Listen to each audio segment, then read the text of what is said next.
Hello नमस्कार दोस्तों, आपसे एक स्वागत है आज हमारे इस वीडियो में। इस वीडियो में बात करने वाले हैं कौन बनेगा करोड़पति सीजन 16 के रजिस्ट्रेशन की फुल प्रोसेस के बारे में। तो रजिस्ट्रेशन से हॉट सीट तक आप किस तरह पहुंचते हैं और किस तरह की आपको प्रोसेस यहां पर करनी पड़ती है, और स्टेप बाय स्टेप मैं आपको पूरी प्रोसेस बताने वाला हूं इस वीडियो में।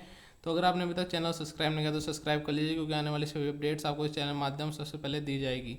तो यहाँ पर हम बात कर लेते हैं केबीसी सीजन 16 के लिए आपको किस किस तरीके के यहाँ पर स्टेप प्रोसेस करनी पड़ती है, जब जाकर आपको यहाँ पर रजिस्ट्रेशन से लेकर हॉट सीट पर पहुँचाया जाता है केबीसी की तरफ से।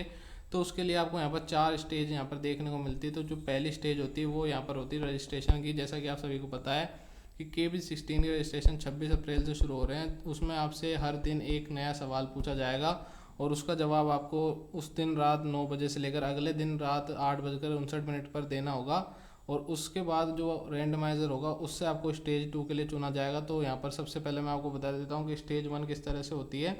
तो स्टेज 1 में आपसे एक सवाल पूछा जाता है, जिसके लिए आपको आंसर देने के लिए आपको सोनी लिव ऐप को डाउनलोड करके रखना होता है, और या फिर आप SMS से भी आंसर दे सकते हैं। तो सबसे पहले आपको सोनी लिव ऐप पर चले जाना होगा, और यहाँ पर मैं आपको पहले बता देता हूँ कि SMS से किस तरह से आंसर देते हैं। तो SMS को आपको 509093 पर भेजना होता है। जो भी आपसे सवाल पूछा गया उसको आपको लिखने के लिए टेक्स्ट मैसेज में टाइप करना होता है कैपिटल लेटर्स में KBC, फिर स्पेस देकर आपको अपना आंसर ABC या D टाइप करना होता है। फिर उसके बाद स्पेस देकर अपनी आयु टाइप करनी होती है। तो यहाँ पर आयु में 9 अप्रैल की जगह यहाँ पर आपको 26 अप्रैल 2024 दिखाई देगा इस जगह पर। तो अगर 26 अप्रैल 2024 तक आपकी आयु 18 वर्ष हो चुकी है तो आपको वहाँ पर डाल देने जितनी भी आपकी आयु हो गई है। और उसके बाद आपको अपना जो स्पेस डालकर अपना लिंग सेलेक्ट कर लेना है, मेल फीमेल जो भी है, और उसको आपको SMS पर भेज देना है। तो अब यहाँ पर कई लोगों का ये डाउट रहता है कि यहाँ पर 26 अप्रैल तक उनकी आयु मान लीजिए कि 26 वर्ष और 11 महीने हो गए, तो क्या उनको 27 वर्ष डालने हैं 26 वर्ष? तो यहाँ पर KBC साफ साफ यही बताता है कि अगर आपकी 11 महीने भी हो चुकी है तो आपको जो पूर्ण वर्षों में जो आया है वो ही डालनी होगी, यानी कि 26 साल 11 महीने। तो आपको 26 साल ही आपके यहाँ पर एज डालनी होगी।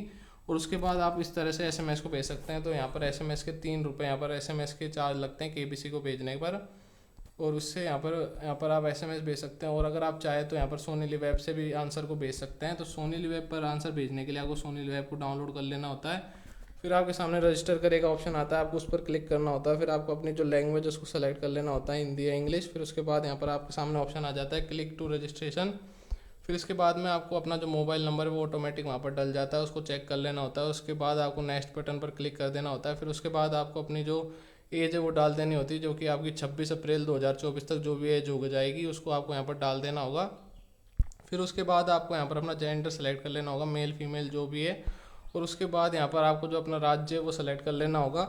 उस हिसाब से यहाँ पर आपका रैंडमाइज़र होगा, तो अपना जो राज्य है उस हिसाब से यहाँ पर आपको सेलेक्ट कर लेना है। और उसके बाद यहाँ पर क्या आप ग्रेजुएट है हाँ या ना पर यहाँ पर आपको क्लिक कर देना है। तो इसके बाद यहाँ पर ये जो रजिस्ट्रेशन का पहला स्टेज है वो प्रोसेस कंप्लीट हो जाता है। और उसके बाद आपसे यहाँ पर जो सवाल है वो पूछे जाते हैं। आपको अपना वर्क भी डाल देना है कि आप क्या काम करते हैं, गवर्नमेंट एम्प्लॉय सेल्फ एम्प्लॉयड, वो यहाँ पर डाल देना है। और उसके बाद आपसे क्वेश्चंस पूछे जाते हैं, जो कि 26 अप्रैल से आपको हर रात 9 बजे एक नया क्वेश्चन पूछा जाएगा। जो भी आपसे 10 या 15 सवाल पूछे जाएंगे उसके आंसर आपको देने होते हैं सोनी लिव ऐप में जाकर या फिर SMS के माध्यम से। तब जाकर फिर आपका स्टेज 2 के लिए रैंडमाइजेशन से कंप्यूटर द्वारा आपका सिलेक्शन किया जाता है। तो यहाँ पर मैंने आपको जैसा कि इस वीडियो में बता दिया था कि 26 अप्रैल से रजिस्ट्रेशन शुरू हो रहे हैं। तो स्टेज 2 के लिए आपका यहाँ पर रैंडमाइजर किया जाता है कंप्यूटर जी द्वारा। तो यहाँ पर कंप्यूटर में आपका जो आपने जो सही आंसर भेजा है उसको यहाँ पर मान्य किया जाता है। और उसके बाद रैंडमाइजर में जब आपका नाम आ जाता है तो आपको KBC की तरफ से IVR कॉल की जाती है। तो यहाँ पर कई लोगों का ये भी सवाल रहता है कि क्या सर हम सोनी लिव ऐप या फिर SMS दोनों से आंसर भेज सकते हैं, फिर एक से भेजना है? तो आप किसी से भेजिए, जो आपका पहले आंसर जाएगा वही वहाँ पर आपकी वैलिड एंट्री मानी जाएगी। इसलिए आप एक ही से आंसर भेजिए और वहाँ पर सही आंसर दीजिए। अलग अलग आंसर मत भेजिए सोनी लिव और SMS से, सिर्फ एक से आप भेजिए। किसी से भेजिए आपको IVR कॉल जरूर आएगी SMS से, क्योंकि यहाँ पर जब पहले मोबाइल नहीं थे यानी कि एंड्रॉयड मोबाइल नहीं थे तब लोग यहाँ पर SMS से आंसर भेजते थे, तब भी उनका यहाँ पर IVR कॉल आती थी। तो फिर उसके बाद आपको स्टेज 2 के लिए IVR कॉल के लिए सेलेक्ट किया जाएगा और फिर आपको IVR कॉल की जाती है KBC की तरफ से। मैं आपको यहाँ पर सुना भी देता हूँ कि IVR कॉल किस तरह से आती है। पूर्ण वर्षों में अपनी आयु दर्ज करें। अपनी आयु बीप के बाद कीपैड पर टाइप करें। कृपया अपना जेंडर चुनें। यदि आप पुरुष हैं तो 1 दबाइए, यदि आप महिला हैं तो 2 दबाइए। यदि आप ग्रेजुएट हैं तो 1 दबाइए, यदि नहीं तो 2 दबाइए।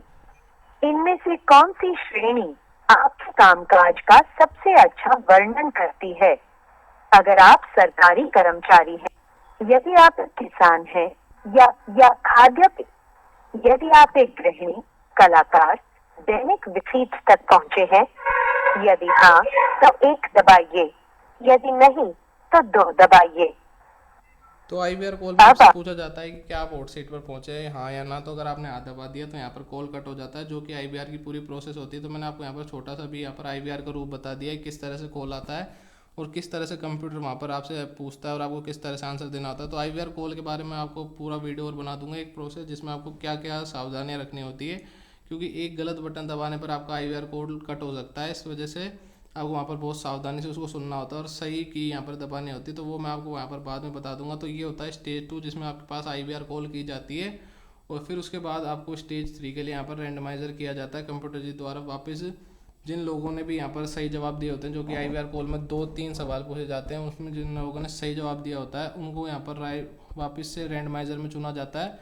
और रैंडमाइजर में सिलेक्शन होने के बाद यहाँ पर उनको ग्राउंड ऑडिशन के लिए स्टेज 3 में बुलाया जाता है, जो कि ग्राउंड ऑडिशन होती है, जिसमें आपके पास वापस एक आईवीआर कॉल आती है और उसमें आपको ग्राउंड ऑडिशन की जो भी जानकारी वो दी जाती है कि आपका जो ग्राउंड ऑडिशन है वो दिल्ली मुंबई में रखा गया है, इस जगह पर आपका ग्राउंड ऑडिशन होने वाला है। और उसकी पूरी जानकारी देने के बाद आपका वहाँ पर बताया जाता है कि आपका एक जीके टेस्ट भी होगा और आपको 9 बजे वहाँ पर केबीसी ग्राउंड ऑडिशन देने के लिए पहुँचना होता है। तो इस तरह से यहाँ पर स्टेज 3 में आपको जाना होता है, उसके लिए आईवीआर सिलेक्शन होता है। और स्टेज 4 में आपका जो पर्सनल इंटरव्यू राउंड है वो यहाँ पर कंप्लीट होता है। तो यहाँ पर जैसा कि आप सभी को पता है कि एक जीके टेस्ट आपका लिया जाता है, जिसमें आपको 20 सवाल दिए जाते हैं और कट ऑफ के हिसाब से जो यहाँ पर कट ऑफ को पार कर लेता है उसे ही यहाँ पर पर्सनल इंटरव्यू राउंड देने का मौका मिलता है। और जो कट ऑफ पार नहीं कर पाते उन्हें वापस वहाँ से भेज दिया जाता है। तो इसलिए जीके टेस्ट की यहाँ पर आपको पूरी तैयारी रखनी होगी, तभी जाकर आपका पर्सनल इंटरव्यू राउंड यहाँ पर लिया जाएगा। और इस राउंड को कंप्लीट होने के बाद ही आपके पास यहाँ पर केबीसी के फास्टेस्ट फिंगर फर्स्ट के लिए कॉल की जाती है, यानी कि इसमें सेलेक्ट होने के बाद ही आपके पास केबीसी के फास्टेस्ट फिंगर फर्स्ट की कॉल आती है। तो इस तरह से पूरा प्रोसेस होता है। और यहाँ पर आपको केबीसी के जो ग्राउंड ऑडिशन है उसमें केबीसी का फॉर्म भी भरना पड़ता है, उसके ऊपर भी मैंने आपको एक वीडियो बना रखा है, उसको आप देख सकते हैं। मैं आपको बता दूंगा, इसमें डिस्क्रिप्शन में आपको उसका लिंक मिल जाएगा, उस पर क्लिक करके आप देख सकते हो। और अभी यहाँ पर इतना अभी उसको देखने की ज़रूरत नहीं, क्योंकि अभी यहाँ पर जो स्टेज 1 है वो यहाँ पर 26 अप्रैल शुरू होगा और उसके बाद जैसे जैसे अगली स्टेज आएगी उस पर ऊपर मैं आपको वीडियो बनाता रहूँगा। IVR call, KBC ground audition form, इस पर पूरी आपको वीडियो बना दूंगा। तो ये होता है पूरा प्रोसेस केबीसी 16 में जाने का।